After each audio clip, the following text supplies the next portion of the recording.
today's video mga mare, tara samahan nyo na naman kami sa panibagong araw. Nagkayaan nga pala kami na mag-swimming mga mare at eto nga pala yung day 3 namin dito sa Zamboanga City. Grabe, sobrang nag-enjoy talaga kami dito at halos wala kaming araw na hindi gumala. At habang papunta nga kami doon sa aming paliliguan mga mare, may nakita nga kami dito mga baka na nasa daan lang. Tingnan nyo naman, napakarami. At pag yan nasagasaan mo, babayaran mo hanggang sa anak niyan. Tsareng. Anyways, dito nga pala namin na pagdesisyon ng maligo sa may Puerto Villa mga mare dahil meron na nga rin pala ditong swimming pool at meron ng dagat. Yung swimming pool para dun sa mga bata. Bumiyahe lang din kami ng almost 40 minutes mga mare para makarating dito. Bali galing pa nga kaming Tetuan dahil medyo malayo din dito yung aming pinagstayhan. Pagkarating nga namin dito, saka lang din nalaman na no pork allowed pala dito. Parang Muslim din yata yung may-ari. So meron pa naman kaming dalang pork kaya ang ginawa namin, iniwan na lang din namin sa may sasakyan at sa bahay na lang namin lulutuin. Buti lang talaga mga mare, marami kami mga dalang pagkain kaya kahit hindi namin lutuin yung pork, marami kami makakain. Syempre kailangan lang din talaga natin sumunod sa kanilang mga rules. Kasama nga rin pala namin sila Ate Jovi, sila Ethan, tsaka si Kuya Brian mga mare. Sakto din kasi walang pasok si Kuya Brian kaya nakasama sila. Mga mare, maganda din naman dito at marami rin talaga naliligo dito. Kahit taga Zamboanga City ako dati, ngayon lang din talaga ako nakarating at nakapunta dito. Sobrang pait din talaga ng may-ari ng Puerto Villa mga mare dahil binigyan pa nga tayo ng discount na 500 pesos. Follower din natin siya kaya nakakatuwa. And shoutout nga pala sa owner ng Puerto Villa. Binihisan na nga rin pala mga bata mga mare para pagkarating namin dito makaligo na sila habang kami ay nagpe-prepare ng mga pagkain. Etong si Aya, ay nako, eto talagang gustong-gusto niya yung pagligo ng dagat, ng swimming pool. Ganito din ba yung mga anak niyo mga mare? Sobrang hilig sa tubig. Anyways, pagkarating nga pala namin dito, ayan, pinrepare na nga rin pala namin yung aming mga pagkain. So meron nga pala kami ditong pritong manok, may mga isda, may kilawin and everything. Kanya-kanya na nga rin palang toka ang lahat mga mare. Yung iba nga dito is nagpe-prepare na nga or naglilinis na nga ng mga isda. Tapos eto namang si Kuya Brian, ayan, nag-ayos na nga neto mga uling dahil siya ngayon magluluto ng isda. Grabe, sobrang na-miss ko rin talagang ganitong vibes mga mare, yung kakain sa tabing dagat, sama-sama, tapos ang saya, kwentuhan, kantahan. Kaya itag mo na yung mga friends nyo mga mare, nakukulayan nyo yung mga drawing nyo sa GC, maligo na kayo ng dagat, ng swimming pool, now na. Maganda naman sana dito mga mare, kaso ang hindi lang talaga namin inaasahan is sobrang lakas talaga ng alon nung pagkarating namin dito dahil pala merong paparating na bagyo. Diyos ko, dahil talaga natakot kami sa alon, sobrang lakas ba naman, hindi talaga namin in-expect. Anyways, eto nga pala yung time na binigay sa amin etong 500 pesos mga mare dahil binigyan nga kami ng discount. Kaya again, thank you so much po. Si Ate Linlin na nga rin pala yung tagagawa ng aming kilawin mga mare dahil siya talaga yung masarap magtimpla. Napakarami nga rin pala naming dalang kanin mga mare kahit unti lang kami. Parang 3 kaldero yata yung dala naming kanin.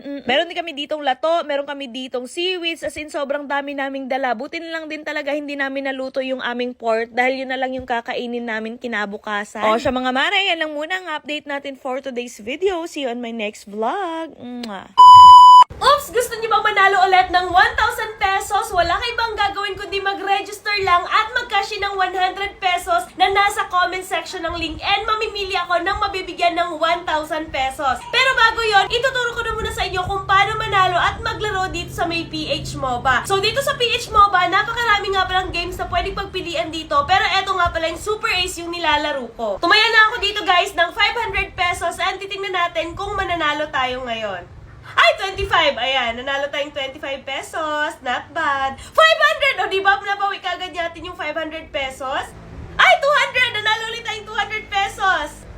Ay, 250! Ayan, nanalo tayong 250. Ayan!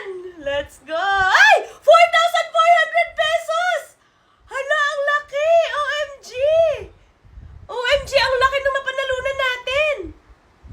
500 ulit! Oh my God! Ay, 6,000! OMG, ang laki! Kaya sa mga gusto manalo at maglaro, mag-register lang kayo. Nasa comment section yung link. And then, kapag nag-register kayo at mag-cash in kayo ng 100 pesos, mamimili ako na mabibigyan ng 1,000 pesos. Ilagay nyo lang sa comment section yung inyong mga proof na kayo ay nag-cash in ng 100 pesos.